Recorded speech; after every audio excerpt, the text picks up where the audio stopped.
mais um vídeo aí do Linux Chips. Esse vídeo aqui é o que? É um corte lá do DevOps Extreme. Exatamente, tivemos mais de 40 palestras durante 24 horas. Tá lembrado desse evento, mano? Foi sensacional. Aconteceu no dia 3 de agosto aqui no canal, mano. Foi foda. Então, se prepara aí pra assistir mais uma palestra sensacional. É nóis, vai!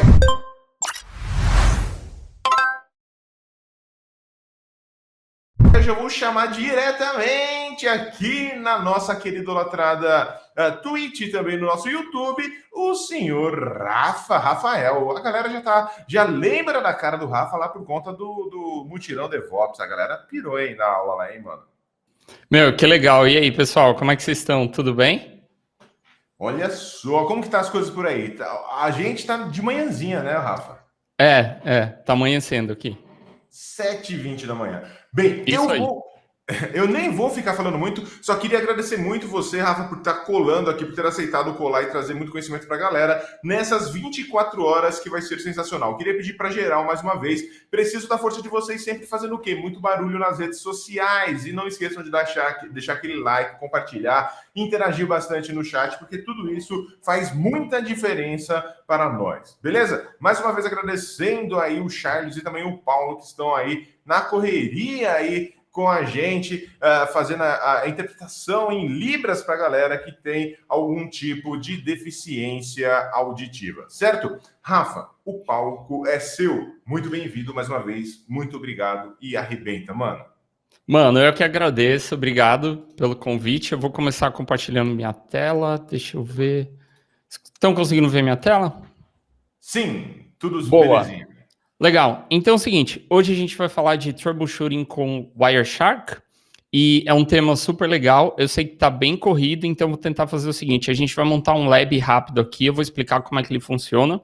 Aí a gente vai gerar alguns problemas na interface de rede e tentar analisar no Wireshark para identificar da onde surgiu o problema e como é que a gente pode fazer para resolver esse problema. No final, se a gente tiver tempo, eu mostro como é que a gente faz a implementação de um servidor de chat usando TCP e usando Python. Então é o seguinte, aqui está a forma que você pode ter de entrar em contato comigo, fica à vontade de me mandar um e-mail, contact@rafaelbenvenuti.dev, o meu LinkedIn é Rafael Benvenuti e o meu Twitter é Rafael Benvenuti. Eu não tenho outras redes sociais, então eu vou começar com uma definição do laboratório para a gente dar uma olhadinha.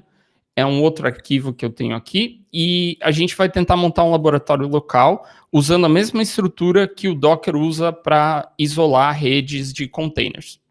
Então a gente tem aqui duas pessoas, a Júlia e o Paulo, e essas duas pessoas elas vão viver nos seus próprios universos, e a gente vai implementar isso usando um namespace na camada de rede, que é o mesmo mecanismo, como eu falei, que a gente usa para isolar a camada de rede de container. Então, a gente tem um namespace para a Júlia, um namespace para o Paulo, cada um deles tem uma interface de loopback, e a gente quer conectar a Júlia, o Paulo e o nosso host, que está aqui em volta, que está executando todos esses namespaces. Como a gente faz isso? A forma que a gente tem de fazer isso é criar uma interface do tipo VETH, e essa interface, você pode imaginar ela como um par de interfaces com um cabinho conectando as duas interfaces. E é isso que a gente tem nesse desenho aqui.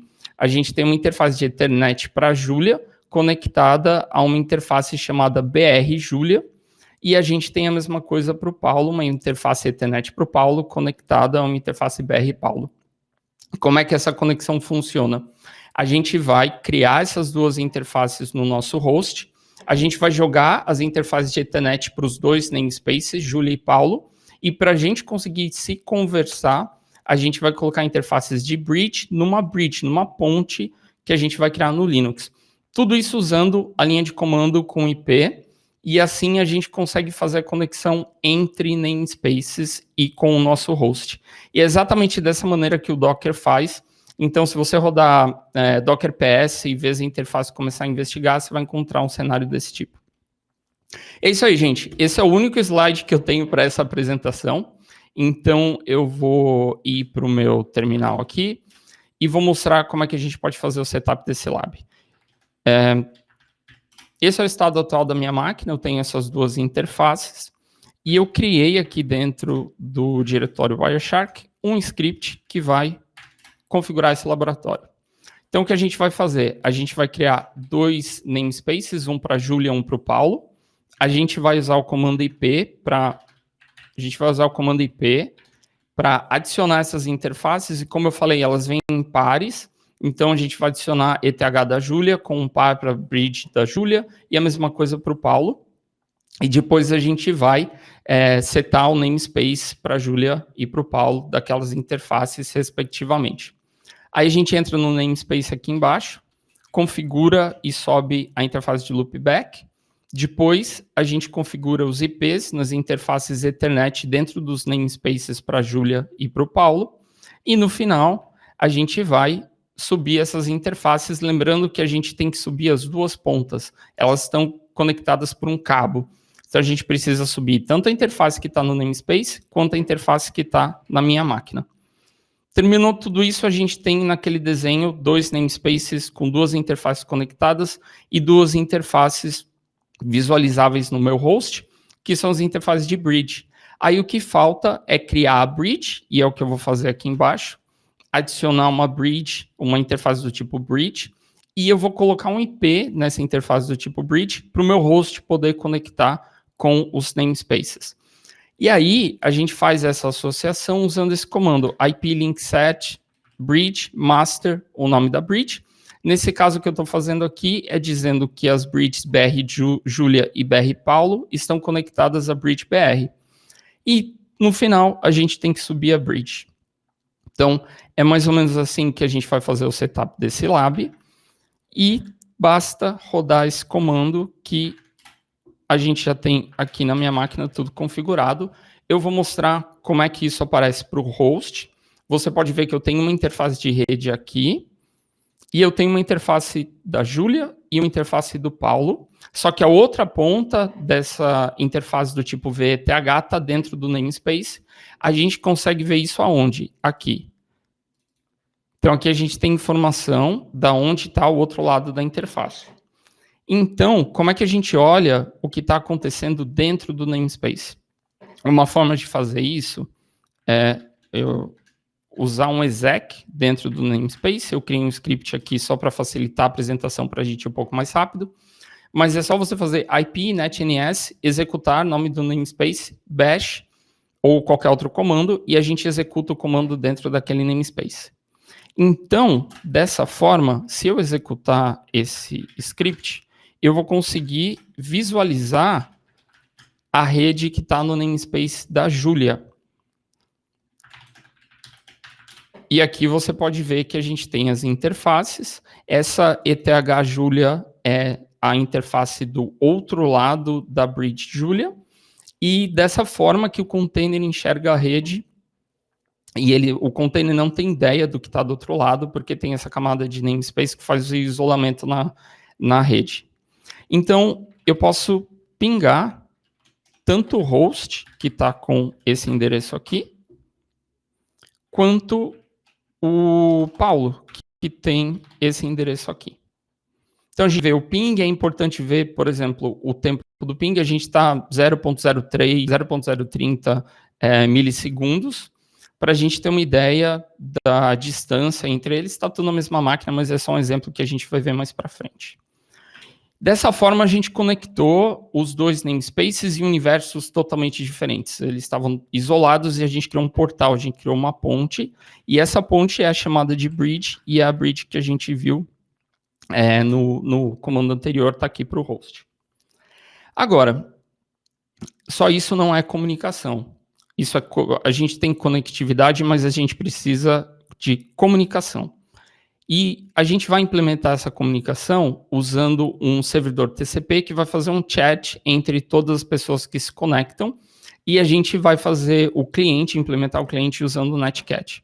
Eu vou deixar para mostrar a implementação do servidor para o final, porque agora eu vou simplesmente rodar o servidor, é um servidor em Python, e mostrar como é que seria uma conexão com esse servidor. Então, eu vou conectar usando o Netcat, no IP que o servidor está ouvindo, na porta 8000, e ele me falou lá, pessoa, qual é o seu nome?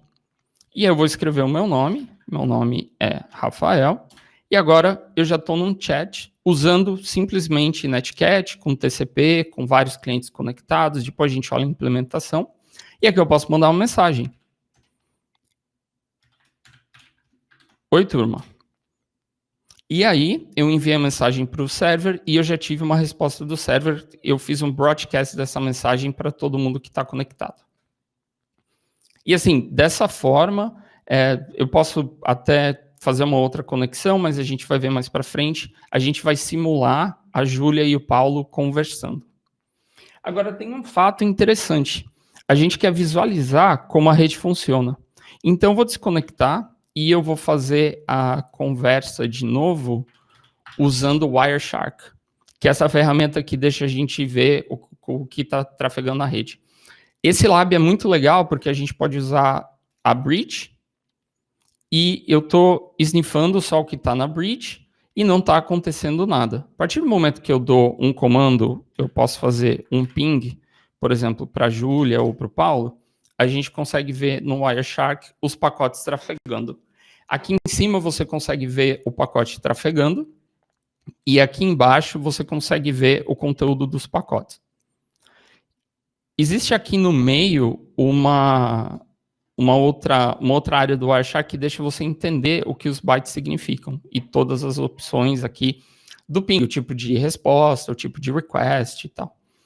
Agora, se a gente fizer uma conexão TCP novamente, a gente consegue ver os pacotes aqui tentando abrir a conexão. Deixa só eu fazer o seguinte. Eu vou fazer essa conexão através do namespace da Júlia para a gente conseguir ver. Olá, pessoa, qual é o seu nome? Essa aqui é a Júlia conectando. Aqui a gente consegue ver toda a conexão TCP da Júlia. É o pacote SYN, que foi enviado pela Júlia para abrir a conexão, a resposta SYN ACK do servidor, o ACK da Júlia. E, assim, a gente pode, num outro momento, discutir com mais detalhes como esse mecanismo funciona, mas isso daqui é o handshake TCP. E nos próximos pacotes, a gente consegue ver os dados. Então, o data que está vindo nesse pacote, oriundo do servidor, é o seguinte: você se conectou ao chat aleatório. E é exatamente o que a Júlia recebe aqui. Tem uma outra forma de ver? Tem. A gente pode clicar com o botão direito aqui em Follow TCP Stream. E aí a gente consegue ver, separado por cor, todos os dados que foram enviados pelo servidor e também pelo cliente. Claro que alguns acentos a gente não vê por ser ASCII, mas é a representação em TF8 do acento. Legal, então a gente tem uma ideia de como a gente pode fazer para visualizar.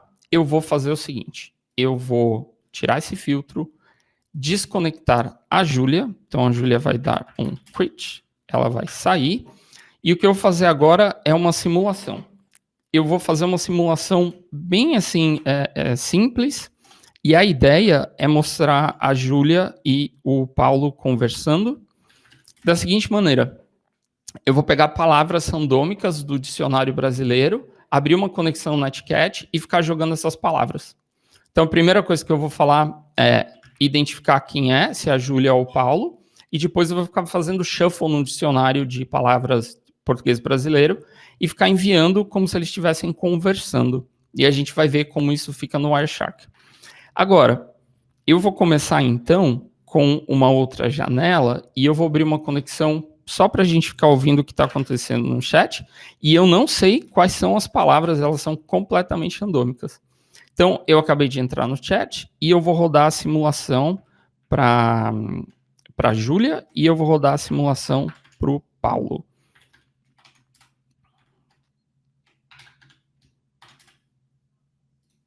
E agora a Júlia e o Paulo estão conversando um idioma que eu não conheço, que parece português do Brasil, mas, enfim, eu acredito que eles estão se entendendo, né?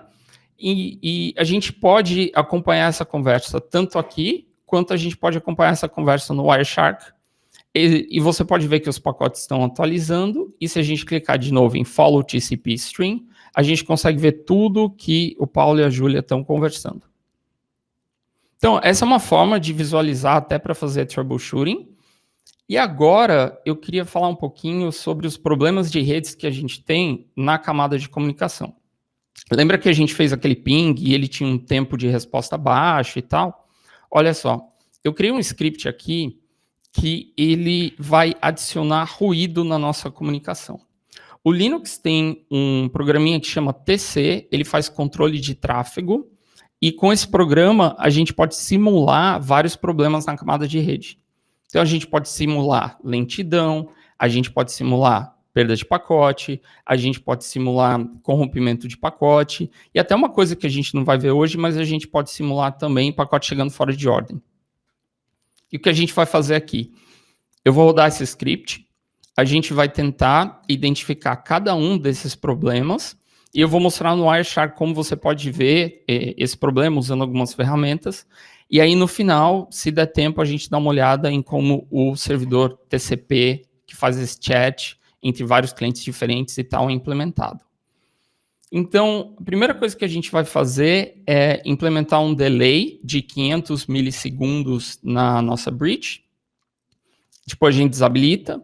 Aí a gente vai ver perda de pacotes randomizada em cerca de 40% dos pacotes. Daí a gente vai ver corrompimento de pacotes, que daí é um problema muito mais engraçado.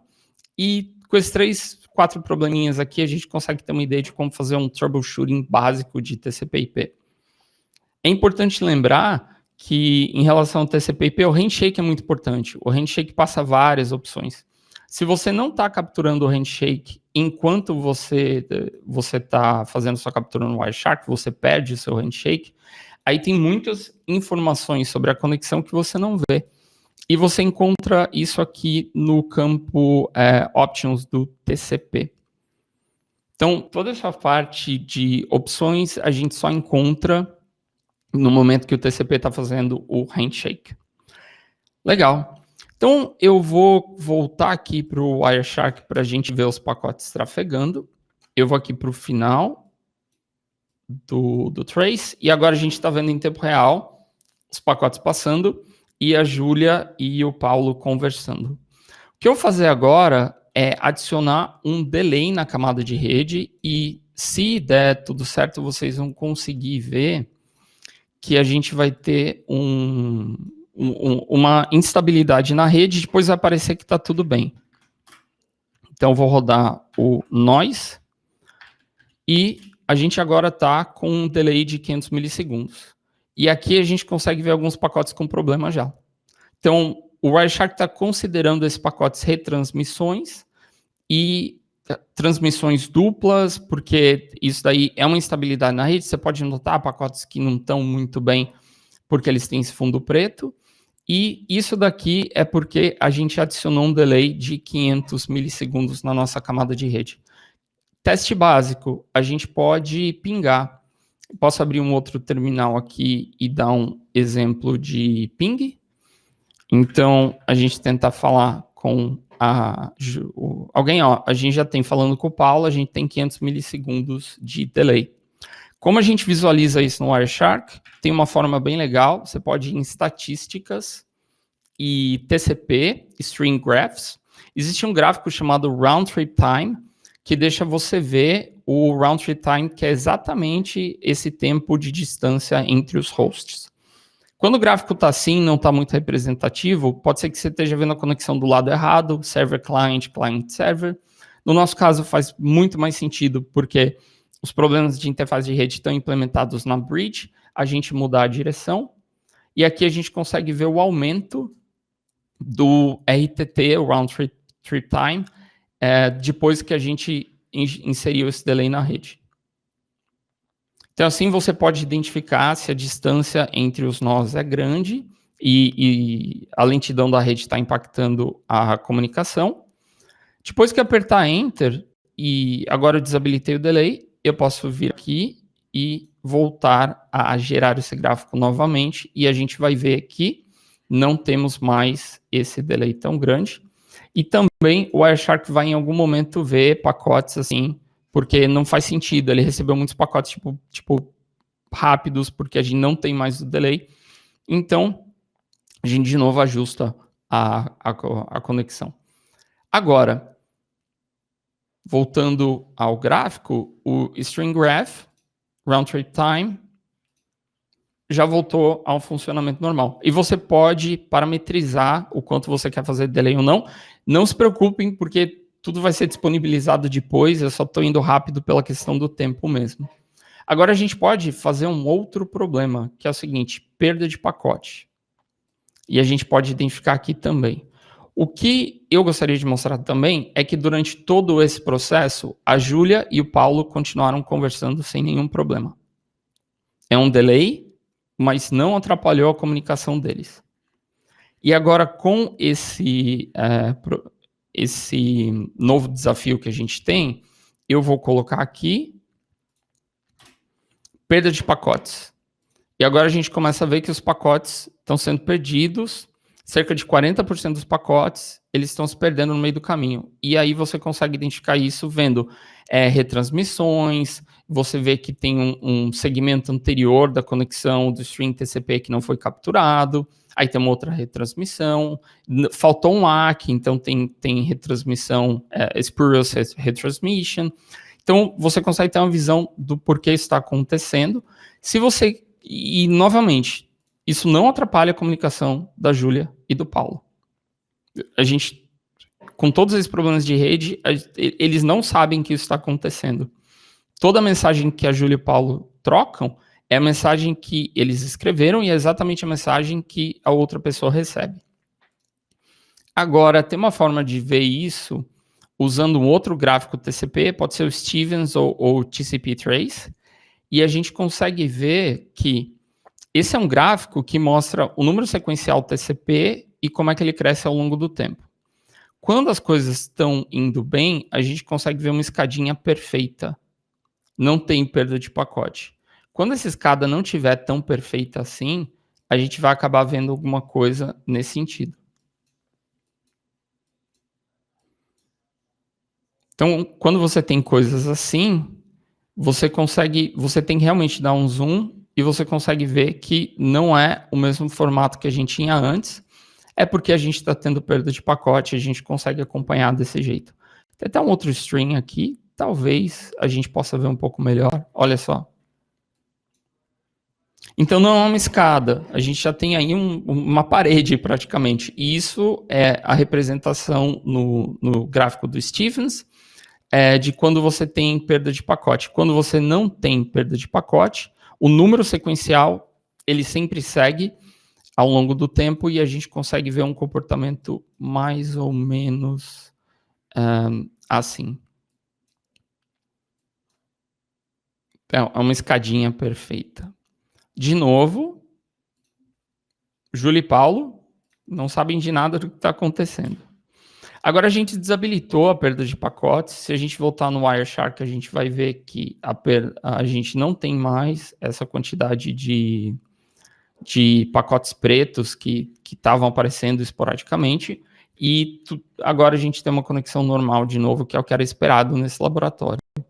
Uma outra forma também é adicionar corrompimento de pacotes. E aí o negócio complica.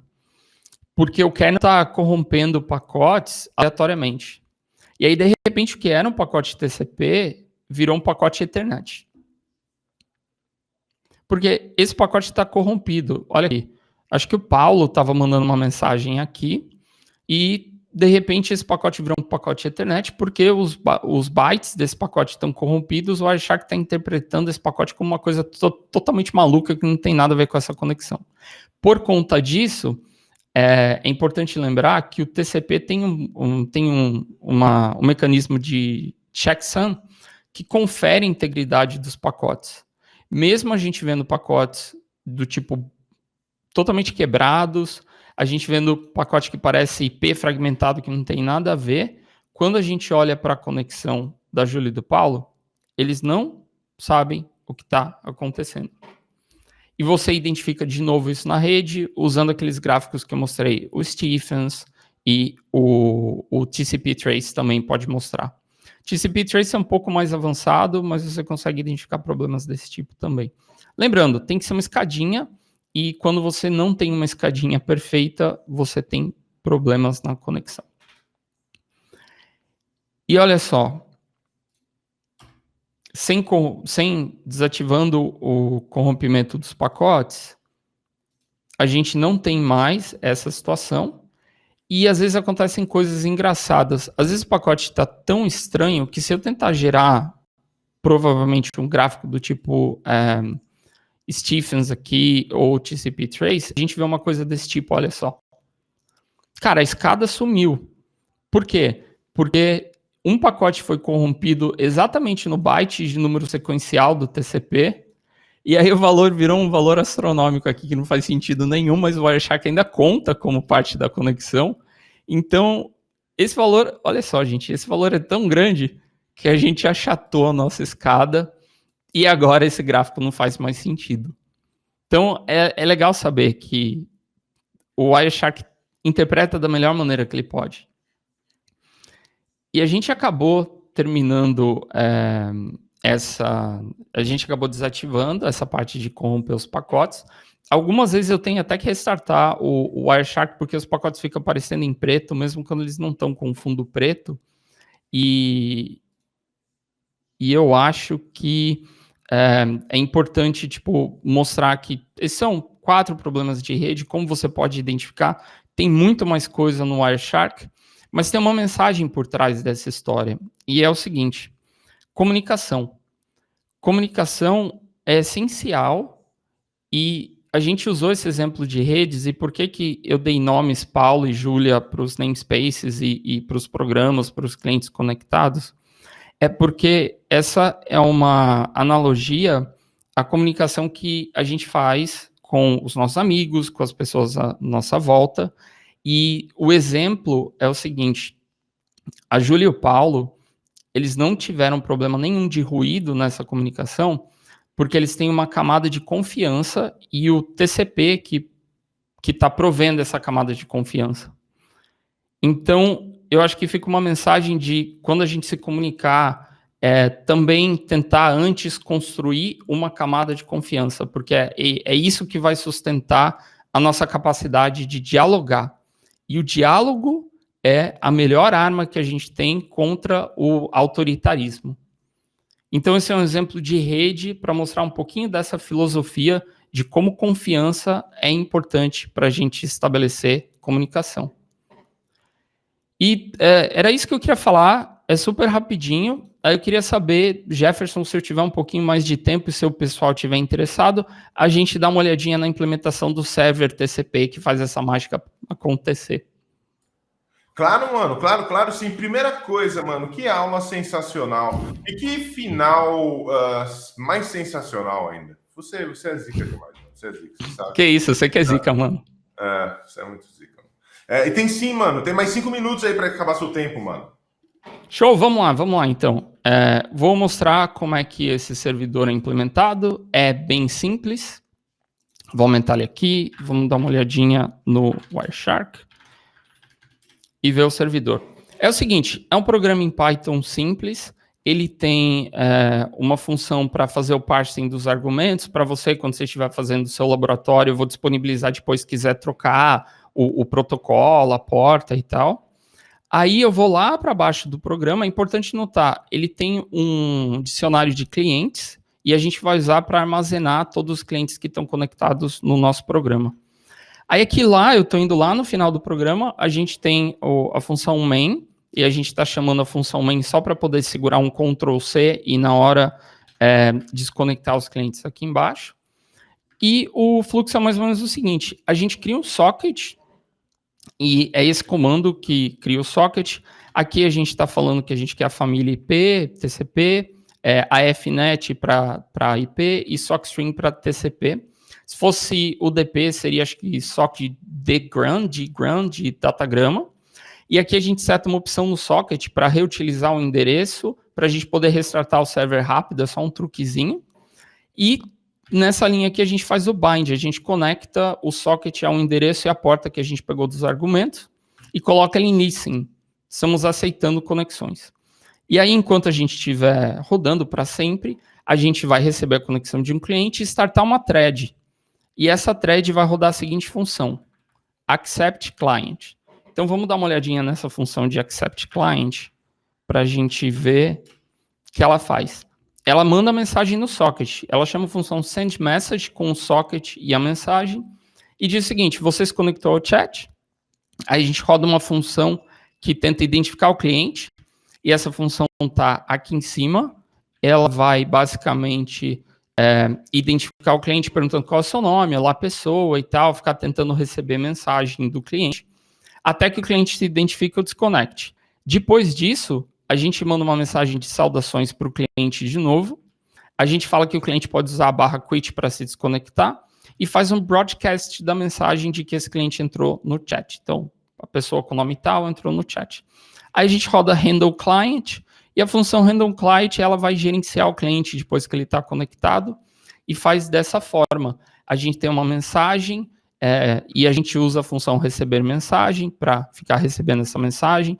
Se a mensagem for vazia, quer dizer que o cliente só está apertando enter, a gente ignora. Se a mensagem for quit, a gente desconecta o cliente. Se não for isso, a gente faz um broadcast. Em casos de erro, a gente trata o erro. E no final das contas, só tem um truquezinho aqui, que é nas funções de receber e enviar mensagem. Toda vez que você envia mensagem, a gente está usando a chamada de função send all, que daí a gente já manda um negócio na rede direto, porque isso deixou o lab bem mais dinâmico, não bufferiza e tal. E na parte de receber mensagem tem um truque. Quando você faz uma chamada de read e você não recebe nada, pode ser que o socket tenha sido fechado do lado do cliente. Então, eu já faço esse tratamento aqui, faço raise de connection error, se não tiver data, e se não, a gente vai fazer o decode da mensagem, a gente tem que encodar e decodar a mensagem toda vez que a gente vai enviar pela rede, porque a gente está enviando bytes, então a gente decoda para o TF8 e remove o caractere de final de linha. Se mesmo assim a mensagem for vazia, o cliente mandou uma mensagem vazia, daí a gente retorna isso.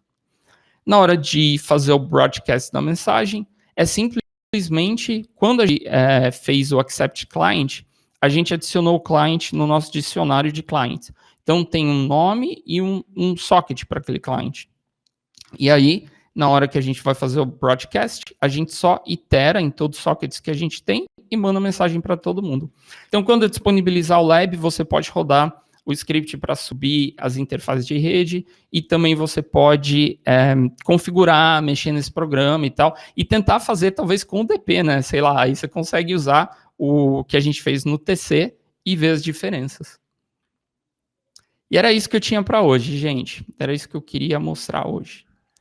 Meu Deus do céu, foi sensacional demais, Rafa. Muito, muito, muito bom, mano. Que aula sensacional demais. A galera tá perguntando. Primeiro, parabenizaram você pra caramba, aqui falando que você manda demais, manda muito bem. A galera tá perguntando sobre os slides e o lab. Você falou que vai disponibilizar, né? Sim, sim. Eu quero só fazer algumas correções, aí eu vou disponibilizar no Twitter e, de novo, vou disponibilizar com Creative Commons para você poder estudar, para você poder apresentar para qualquer pessoa que você quiser. Basta seguir a licença Creative Commons e fica à vontade para compartilhar, usar, dar aula e me pingar também. Entre em contato comigo, manda uma mensagem no Twitter, manda um e-mail, eu te ajudo se você precisar entender mais o código, alguma coisa do tipo.